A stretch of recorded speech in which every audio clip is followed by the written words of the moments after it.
Monroe était invité sur Sud Radio et il s'est plaint qu'il était dur en 2025 d'être blanc.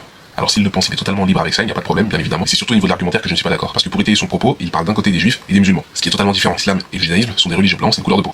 Alors, c'est une confusion que je vois de façon très fréquente. Parfois, elle est faite sciemment, notamment par certains pro-Palestine, une façon de nier la dimension génétique du peuple juif. Parfois, elle est faite de façon ignorante, comme c'est le cas dans la vidéo.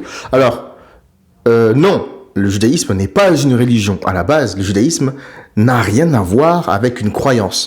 Puisque pour être juif, il n'a pas besoin de croire en la Torah. Un juif non croyant est tout aussi juif qu'un juif croyant.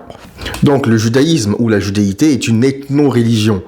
C'est un peu comme les Coptes en Égypte. On a le peuple copte et le christianisme copte. Les deux sont liés.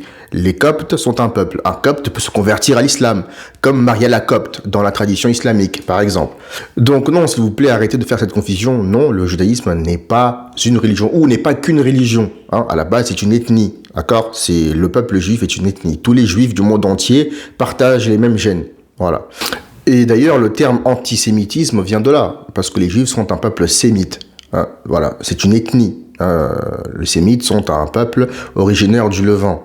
Et détail important, c'est que le terme judaïsme vient de Juda. Juda qui est un des 12 fils d'Israël dans la Torah. Le terme Juda vient de Yehuda en hébreu. Et ce terme, donc Yehuda, Yehudim au pluriel, a été utilisé pour désigner les membres de la tribu de Juda. Et plus tard, il a été élargi pour désigner l'ensemble des fils d'Israël, qu'on appelle les Israélites. Donc voilà, c'est un peu pour raconter l'histoire.